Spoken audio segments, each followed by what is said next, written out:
Welcome to the Crysis Power Struggle Multiplayer Level Creation Tutorial, presented to you by Crytek.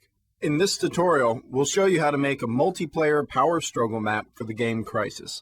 The first thing you have to do after you come up with an idea for your map is to set up some basic terrain. To do this, enter the Modify tool and select Raise Lower Terrain. Click the left mouse button on the ground and move the mouse to make the ground raise up. As you can see, in no time at all, something resembling a hill can be formed.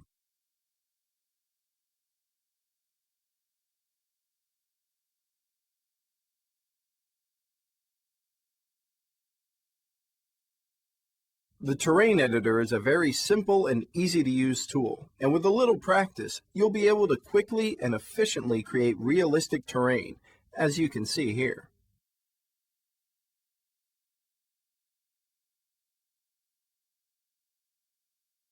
The Smooth tool can be used to remove hard edges in your terrain and to smooth out steep slopes.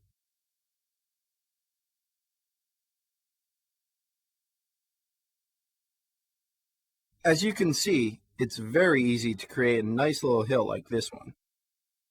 Now we have our hill. Let's actually make it look like a hill.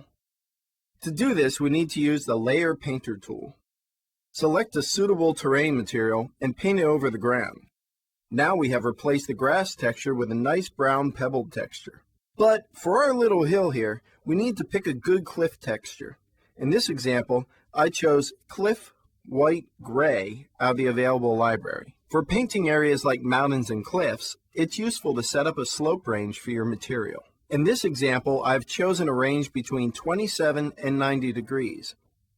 Now, when I paint the terrain, you'll see the texture only appears on parts of the terrain sloped within the angles we previously defined.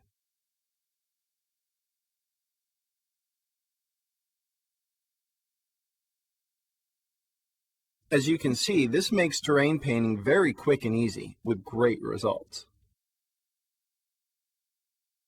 Now we have finished preparing our area, we need to place some vegetation. To do this, open up the Vegetation tool and select a palm tree. Hold Shift and click on your map to place the palm where you want it. You can scale the palm with Alt and rotate it with Control-Alt. More palms can be placed using the same procedure. Now let's place some grass down. To do this, just select your grass vegetation from the menu, and with quick shift clicks, I can place it down wherever I want to. And to finish off, let's place some bushes. Just select the bush you want and place it in your scene. And now you see we have created a nice little natural and realistic looking area. Here are a few examples of scenes with finalized vegetation.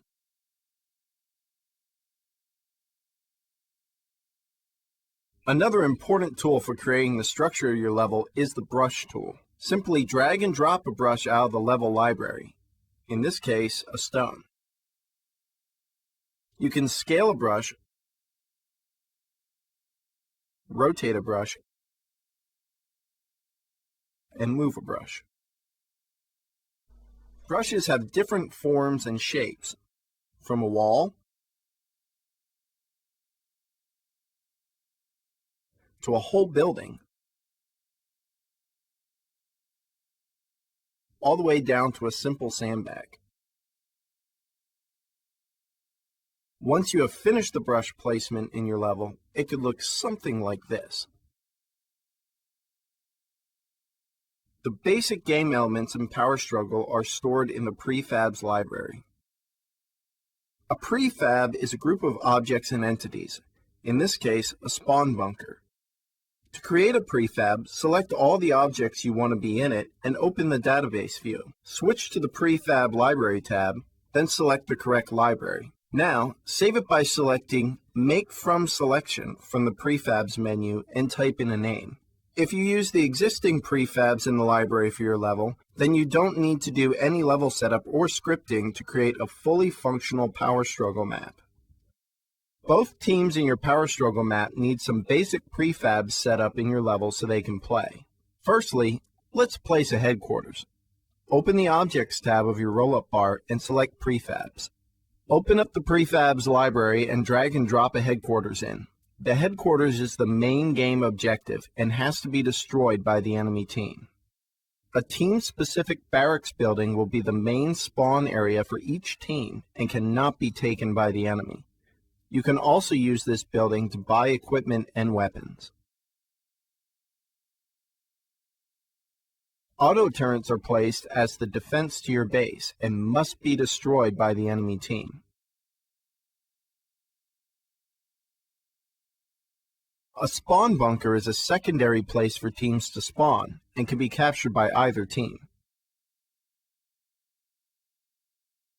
The prototype factory is used to collect alien energy. With enough energy, players can buy advanced weapons that will allow them to destroy the enemy headquarters. Alien crash sites are the source of alien energy. When it is captured, it will feed energy to your prototype factory. Spectator points are found in the Entity tab of the roll-up bar inside the multiplayer folder. As the game is played, these points are used to watch the match. The level boundary is a combination of two entities: an area shape and a multiplayer forbidden area entity. You need to link the shape to the entity using the pick function when you have the area selected.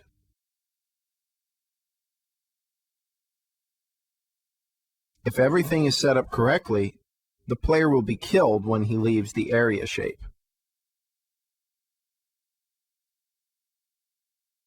To make your level work in pure game mode, you need to follow a few steps. First, create the surface texture. Next, export to engine. To create a mini-map, open up the terrain section of the roll-up bar and select the Mini-Map tool. The Mini-Map helper will appear.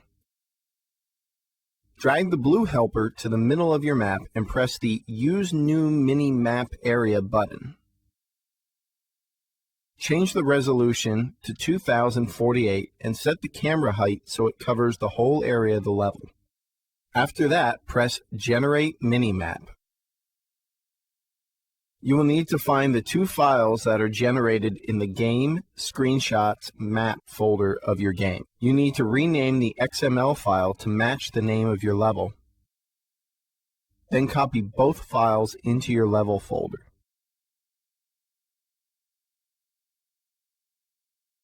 Open the XML file with a text editor. Add a metadata start string, the game role type, and the metadata end string.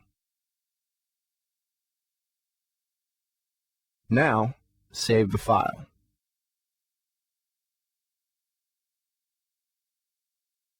When you load up the game, your level will appear in the level rotation list.